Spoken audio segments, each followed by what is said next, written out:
오늘은 누가복음 4장 31절에서 44절까지 말씀입니다. 먼저 하나님의 말씀을 읽겠습니다. 갈릴리의 가버나움 동네에 내려오사 안식일에 가르치심에 그들이 그 가르치심에 놀라니 이는 그 말씀이 권위가 있음이러라.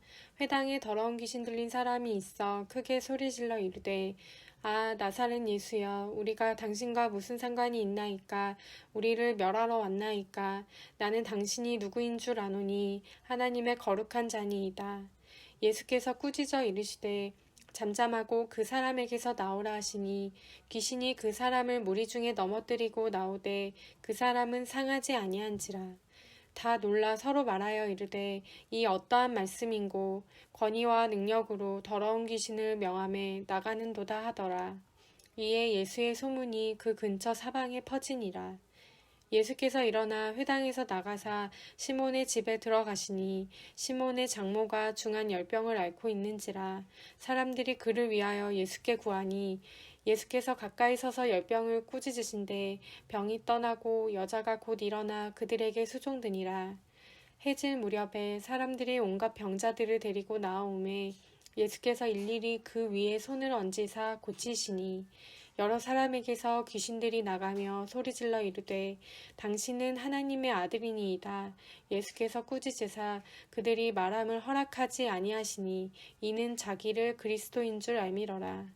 날이 밝음에 예수께서 나오사 한적한 곳에 가시니 무리가 찾다가 만나서 자기들에게서 떠나시지 못하게 만류하려 하매 예수께서 이르시되 내가 다른 동네들에서도 하나님의 나라 복음을 전하여야 하리니 나는 이 일을 위해 보내심을 받았노라 하시고 갈릴리 여러 회당에서 전도하시더라. 아멘.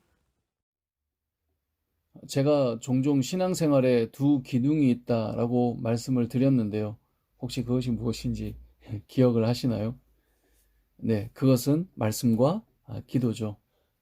신앙생활의 이 두 기둥이 되는 말씀과 기도는 너무나 중요합니다. 그래서 우리의 신앙생활을 든든하게 하기도 하고 풍성하게 만들기도 하는 것이 말씀과 기도죠. 특별히 이 말씀은 신앙생활의 두 기둥 중 하나이기 때문에 우리 삶에 얼마나 중요한 것인지를 우리가 알게 되죠. 그래서 기독교는 말씀의 종교다라는 말을 하기도 합니다. 아마 들어보셨을 것입니다. 종교개혁에 있어서도 중요한 화두 중 하나는 말씀으로 돌아가자 이것이었죠. 우리의 삶 속에서도 마찬가지입니다. 성도들이 부득이하게 교회를 옮겨야 할 경우가 되었을 때 교회를 선택하는데 가장 중요시 여기는 부분 무엇일까요? 역시 설교 말씀일 겁니다. 물론 여기서 설교 말씀과 성경 말씀은 동일한 것은 아니지만 같은 맥락 안에 있다고 볼 수 있겠죠. 그래서 예수님께서도 이 땅에 오셔서 하셨던 사역 중 하나가 말씀을 가르치시는 것이었습니다. 오늘 본문에서도 예수님께서 사람들에게 말씀을 가르치고 계십니다. 32절을 보니까 그들이 그 가르치심에 놀라매 이는 그 말씀이 권위가 있음이라. 아멘. 주님이 가르치시는 그 말씀, 즉 하나님의 말씀에 권위가 있음을 그들이 경험하고 있는 거죠. 여기까지는 사실 우리의 삶 속에서도 좀 익숙한 장면입니다. 우리도 말씀에 갈급해하고 말씀을 배우고 싶어하고 그래서 말씀을 듣고 배우며 깨달으며 은혜를 누리고 살아가니까요. 그런데 오늘 본문에는 이 가르치시는 말씀과 함께 선포되는 말씀이 나옵니다. 예수님께서 말씀을 가르치실 때에 회당에 귀신 들린 사람이 있었습니다. 귀신 들린 자가 크게 소리를 지르며 예수님에 대해 말하기 시작했죠. 이때 예수님께서 어떻게 하십니까? 35절을 읽어보겠습니다. 예수께서 꾸짖어 이르시되 잠잠하고 그 사람에게서 나오라 하시니 귀신이 그 사람을 무리 중에 넘어뜨리고 나오되 그 사람은 상하지 아니한지라. 아멘. 예수님께서 꾸짖어 이르시되 잠잠하고 그 사람에게서 나오라. 이건 선언이고 선포입니다. 꾸짖으시면서 말씀하는 거예요. 그 사람에게서 나오라. 그래서 귀신이 그 사람에게서 나오는 거예요. 여기서 귀신의 특징이 뭡니까? 귀신은 나오면서도 그 사람을 무리 중에서 넘어뜨리고 나와요. 그러니까 귀신은 넘어뜨리는 거예요. 무너뜨리는 거예요. 나오면서까지 그래요. 근데 아무튼 여기서 귀신이 그 사람에게서 나와요. 예수님께서 귀신을 쫓아내실 때 말씀은 여기서 말씀은 설명하고 이해시켜주고 그런 말씀이 아니에요. 귀신에게 너가 왜 지금 거기서 나와야 되는지, 나오라고 외치는 예수님은 누구인지 이런 설명을 가지고 있지 않습니다. 그냥 선포하세요. 그 사람에게서 나오라. 그렇게 귀신은 떠나가는 거예요. 또 하나의 사건이 등장하는데요. 시몬 베드로의 장모가 열병으로 위중하여 사람들이 예수님께 고쳐주시기를 구했어요.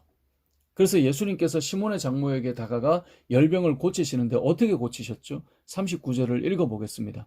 예수께서 가까이 서서 열병을 꾸짖으신데 병이 떠나고 여자가 곧 일어나 그들에게 수종되니라. 아멘. 가까이 가서 열병을 뭐 하셨어요? 꾸짖으셨어요. 그리고 꾸짖은 다음에 병은 떠나가요. 그러니까 고열에 시달리고 있는데 꾸짖은 거죠. 뭐 우리로 보자면 감기에 걸렸는데 감기야 떠나가라. 꾸짖으시는 거예요. 그렇게 감기가 떠나가는 거예요. 병이 떠나가는 거예요. 병을 어떻게 고치시는 거죠? 말씀을 선포하셔서 치유하셨어요. 우리는 흔히 말씀으로 돌아가자, 말씀의 능력이 있다라고 하면 말씀을 펼쳐놓고 배우고 익히고 연구하는 것에 익숙해요. 그래서 말씀을 잘 가르쳐 주시는 분을 만나는 것이 중요하죠. 그런데 오늘 본문에는 말씀을 가르치시는 예수님의 모습도 있지만 말씀을 선포하시는 예수님의 모습이 우리에게 나타나고 있음을, 우리에게 보여주고 있음을 우리가 기억해야 되는 겁니다. 말씀의 능력을 우리가 공부해서 배우는 것으로도 힘이 되겠지만 하나님의 입에서 나오는 말씀 그 자체가 능력임을 우리에게 보여주는 것입니다. 선포된 말씀 그것으로 성취되어 버리는 거예요. 귀신에게 나오라 하니 사람의 몸에서 나오는 거예요. 열병이 떠나라 하니 열병이 떠나가고 열이 내리는 겁니다. 어쩌면 우리는 가르치고 이해시키는 말씀만을 생각할 수 있는데요. 선포되는 하나님의 말씀에 능력이 있음을 오늘 본문은 우리에게 알려주고 있는 겁니다. 사랑하는 성도 여러분, 말씀에는 능력이 있습니다. 태초에 하나님께서 말씀으로 천지를 창조하셨습니다. 빛이 있으라. 하나님의 말씀 선포 아래 그냥 빛이 있는 겁니다. 내 아들의 병이 나았다. 그 말씀을 믿고 가보니 병이 나아 있는 겁니다. 제사장에게 가서 내 몸을 보이라. 가다 보니 병이 나은 거예요. 하나님의 말씀에는 능력이 있습니다. 귀신이 떠나가고 병이 낫고 치유되는 역사가 지금도 동일하게 일어납니다. 가르치는 말씀의 능력도 귀하지만 선포되는 하나님의 말씀이 여러분의 귀에, 여러분의 마음에 울려 아멘으로 그 역사를 경험하는 은혜가 있기를 소망합니다. 한 가지만 더 살펴본다면 40절 말씀인데요. 함께 읽어보겠습니다. 해질 무렵에 사람들이 온갖 병자들을 데리고 나아오매 예수께서 일일이 그 위에 손을 얹으사 고치시니. 아멘. 자, 해질 무렵이면 이제 어두워져서 사역이 마무리될 즈음이 왔다라고 하는 것을 알려주는 시간이에요. 그런데도 사람들이 온갖 병자들을 데리고 와요. 그런데 예수님이 이런 상황 속에 어떻게 하셨죠? 자, 이제 마무리해야 될 상황이에요. 그런데 성경에 보니까 예수께서 일일이 그 위에 손을 얹으시고 고치시니. 우리가 방금 전에 봤잖아요. 말씀으로 병을 꾸짖으시고 쫓아내시는 하나님이시잖아요. 시간도 늦었고 병들아 다 떠나가라. 치유할 수 있는 거거든요. 그런데 한 사람 한 사람 일일이 그 위에 손을 얹어주세요. 주님 앞에 나아가는 자를 한꺼번에 모아서 취급하시는 것이 아니었어요. 개별적으로 한 사람 한 사람의 아픔과 상처에 예수님께서 손을 얹어주셨고 그렇게 일일이 손을 얹으시고 병을 고쳐주셨다는 겁니다.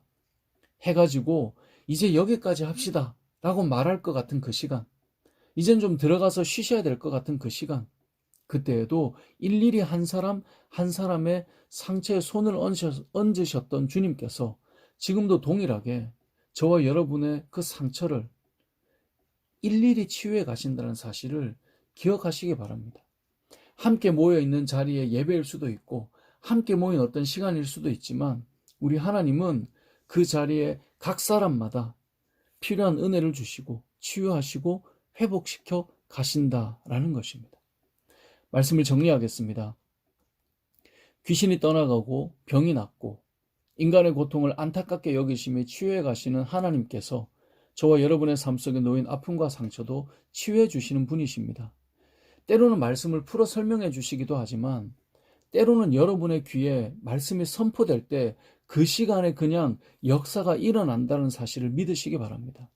그래서 예배는 말씀을 듣고 깨닫는 시간이지만 동시에 선포되는 말씀 속에 하나님의 능력을 경험하는 자리가 되기도 하는 것입니다. 그래서 우리가 아멘으로 말씀을 받는 겁니다. 예수님께서 이 땅에 오셔서 말씀의 능력으로 귀신이 떠나가고 아픔이 치유되고 하나님의 나라가 임하도록 하신 것처럼 여러분의 삶 속에 하나님의 말씀이 들려질 때 하나님의 나라가 회복되길 소망합니다. 그리고 한 사람 한 사람을 치유하시고 회복시키시는 주님의 손길을 경험하는 오늘 하루 되시길 주님의 이름으로 축복합니다. 아멘.